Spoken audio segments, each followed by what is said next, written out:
আপনার সময়ে রাজবংশী যুবক মৃত্যুঞ্জয় বর্মনকে এএসআই মোয়াজ্জেম হোসেন কালিয়াগঞ্জে মাঝরাতে বুকে গুলি করে খুন করেছে। আপনি মৃত্যুঞ্জয় বর্মনের পরিবারের পাশে দাঁড়াননি, কিন্তু আপনার দলের কর্মী এবং আপনার দলের কর্মী স্ত্রী, যিনি তৃণমূল কংগ্রেসের এখানকার কাউন্সিলর, তার বাড়িতে রাজ্যের মুখ্যমন্ত্রী হাই লেভেল টিম নিয়ে এসে পরিবার যা যা চেয়েছে প্রাথমিকভাবে সেটা পূরণ করার মধ্য দিয়ে একটা মুখ্যমন্ত্রীর শুধু দলের নয়, রাজ্যের, এটা আপনাকে আমি বুঝিয়ে দিয়ে গেলাম, শিখিয়ে দিয়ে গেলাম। যেটা আপনি করতে পারেননি সেটা শুভেন্দু অধিকারী করার চেষ্টা করলো। এবং নৈহাটির এমএলএ সহ এমএলএরা ছিলেন, ডিজিপি সাহেব ছিলেন সিদ্ধিনাথ গুপ্তা, ডিএম ম্যাডাম ছিলেন এবং সিপি ব্যারাকপুর ছিলেন। আমি প্রথমেই পরিবারের প্রতি সরকারের পক্ষ থেকে কৃতজ্ঞতা জানিয়েছি যে তারা এই মৃত্যুকে নিয়ে রাজনীতি করার সুযোগ কাউকে দেননি। এবং গতকাল প্রাক্তন মুখ্যমন্ত্রী এসেছিলেন, আমাকে বলতে দেন আপনি। প্রাক্তন মুখ্যমন্ত্রী এসেছিলেন, সেখানেও ওনারা বাড়ির লোকেরা দেখা তো করেনি। ওনার দাদা শুধু বলেছিলেন যে আমি বিচার চাই, বিচার দিতে পারবে লোকাল প্রশাসন, অর্থাৎ তিনি পুলিশ এবং রাজ্য প্রশাসনের উপর আস্থা রেখেছেন। এটা একটা বড় পাওনা। পশ্চিমবঙ্গের রাজনীতিতে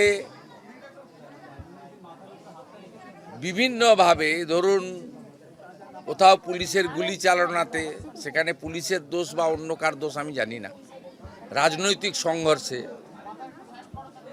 বোমাবাজি, বন্দুকবাজি, সংগঠিত রাজনৈতিক সন্ত্রাস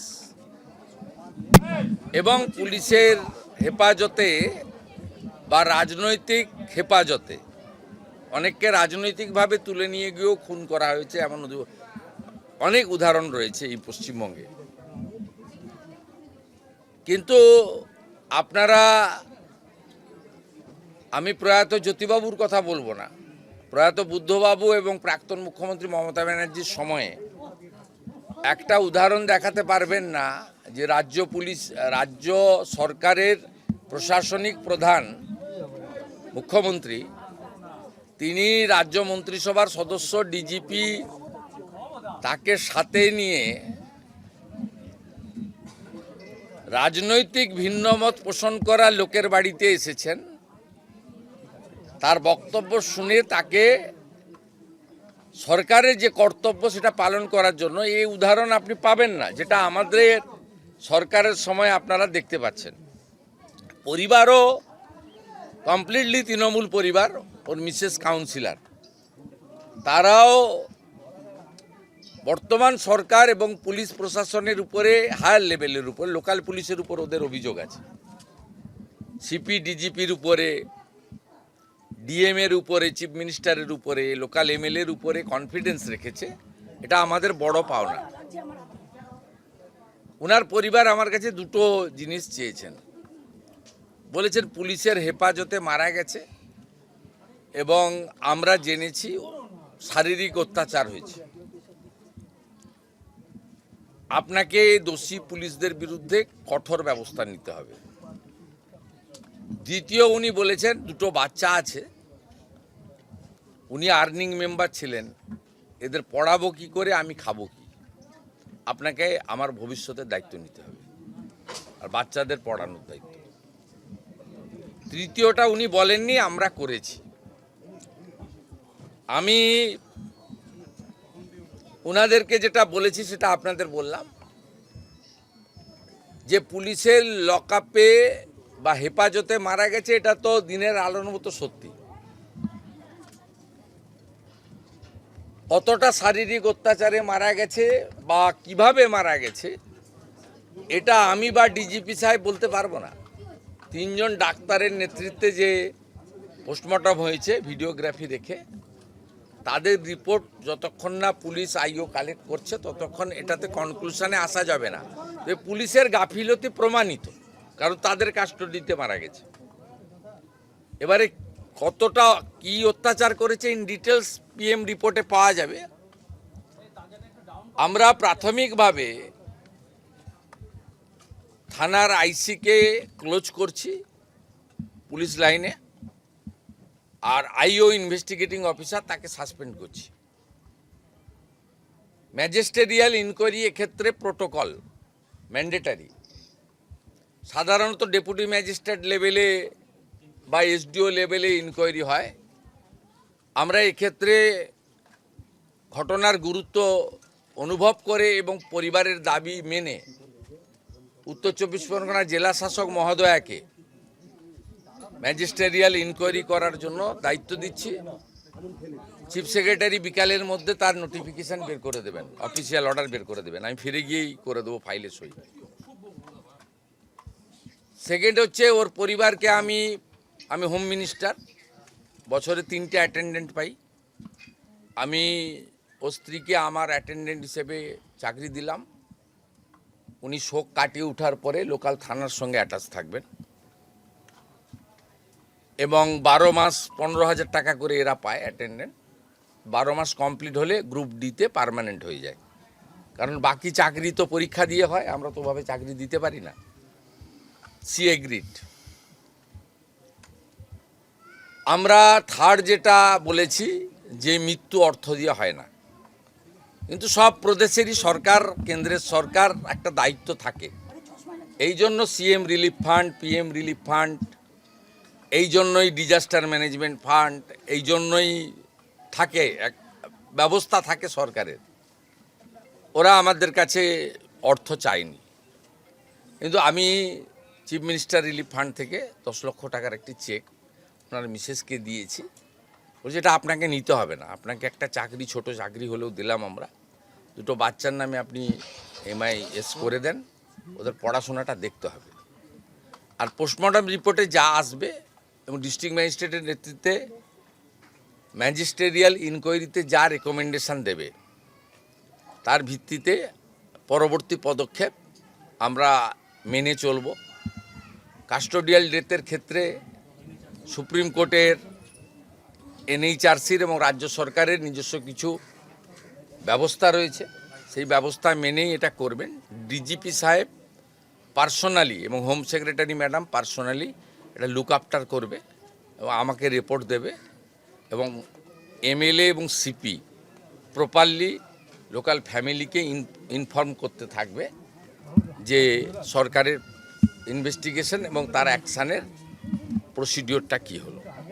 গতকাল মমতা ব্যানার্জি বিভিন্ন অভিযোগ করছে, তিনি অভিযোগ করছিলেন তাকে নাকি মারার চেষ্টা হয়েছে ইত্যাদি ইত্যাদি।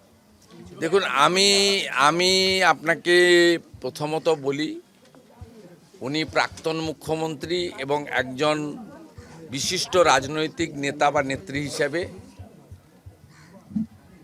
প্রোটোকল পান জেড প্লাস নিরাপত্তার। আমাদের সরকার আসার পরে ওনার নিরাপত্তা তুলে নেওয়া হয়নি। উনি যেখানে খুশি যেতে পারেন, কিন্তু যেখানে পুলিশ মনে করে বা 163 থাকে সেখানে রেস্টেন করা হয়। যদিও আমার এই 3 মাস সময়কালে বারুইপুরে 163 ছিল, কিন্তু 4 জনকে অ্যালাউ করা হয়েছে, কিন্তু আমাকে 104 বার হাইকোর্টে যেতে হয়েছে। উনি সব জ্ঞান না দিলেই ভালো। উনাকে আমি পরামর্শ দিতে পারি না, বয়সে বড়, মুখ্যমন্ত্রী হিসেবে অনুরোধ করব, আপনি প্রপারলি ডাইরেক্টর অফ সিকিউরিটিকে, সিপি কলকাতাকে, ADGLOকে, যদি ডিজিপি আপনার পছন্দের না হয়ে থাকে, আপনি যাকে পছন্দ করেন, বা আপনার অফিস তো আছে, আপনার পার্টি আছে, এখনও ছোট হয়ে গেলেও আছে, ভেঙে গেলেও আছে, তা আপনি মেল করে আপনার শিডিউল জানালে আপনি যে প্রোটেকশান পান অ্যাজ পার ব্লু বুক, সেই প্রোটেকশান আপনি পাবেন। কালকে আপনি না জানিয়ে এসেছেন এবং ভারতীয় জনতা পার্টির কোনো লোককে আমি ছবিতে দেখিনি। আমাদের এমএলএ বরঞ্চ জানার পরে লোকজনকে সরিয়ে নেওয়ার ব্যবস্থা করেছে।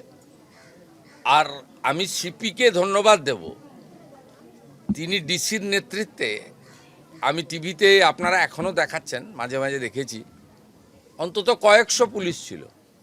এই পুলিশ মোবিলাইজেশন করতেও টাইম লাগে। এই পুলিশ মোবিলাইজেশন করতেও একটা থানাতে এত পুলিশ থাকে না, লাইনে থাকে, ব্যাটালিয়ানে থাকে, সেখান থেকে ফোর্স আনতে হয় যখন ভিআইপিরা আসেন। তা পুলিশকে আপনি কোনো সুযোগই দেননি।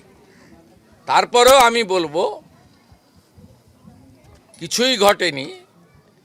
আর আপনার ওই পাথর টাথরের গল্প, ওগুলো সব মানুষ দেখেছে। আমি আপনাকে পরামর্শ না দিয়ে অনুরোধ করব, আপনি কোথাও গেলে পুলিশকে টাইম নিয়ে জানিয়ে আসবেন। যতটুকু ব্যবস্থা করার পুলিশ করবে, এবং আপনার যদি কোনো লোক থাকে তার সঙ্গে লিয়াজো করেই করবে। আপনি যেখানে খুশি যেতে পারেন, কিন্তু আপনি 15 বছরে 315 জন বিজেপি কর্মীকে খুন করেছেন। এর সাথে অভয়ার মতো ইনসিডেন্ট অসংখ্য। আপনি কোথাও একবারও কোনো আপনার অপোজিট থটের লোকের বাড়িতে গিয়ে সহানুভূতি দেখিয়েছেন, এ উদাহরণ নেই। আপনার সময়ে রাজবংশী যুবক মৃত্যুঞ্জয় বর্মনকে এএসআই মোয়াজ্জেম হোসেন কালিয়াগঞ্জে মাঝরাতে বুকে গুলি করে খুন করেছে। আপনি মৃত্যুঞ্জয় বর্মনের পরিবারের পাশে দাঁড়াননি, কিন্তু আপনার দলের কর্মী এবং আপনার দলের কর্মী স্ত্রী, যিনি তৃণমূল কংগ্রেসের এখানকার কাউন্সিলর, তার বাড়িতে রাজ্যের মুখ্যমন্ত্রী হাই লেভেল টিম নিয়ে এসে পরিবার যা যা চেয়েছে প্রাথমিকভাবে সেটা পূরণ করার মধ্য দিয়ে একটা মুখ্যমন্ত্রীর, শুধু দলের নয় রাজ্যের, এটা আপনাকে আমি বুঝিয়ে দিয়ে গেলাম, শিখিয়ে দিয়ে গেলাম। যেটা আপনি করতে পারেননি সেটা শুভেন্দু অধিকারী করার চেষ্টা করলো।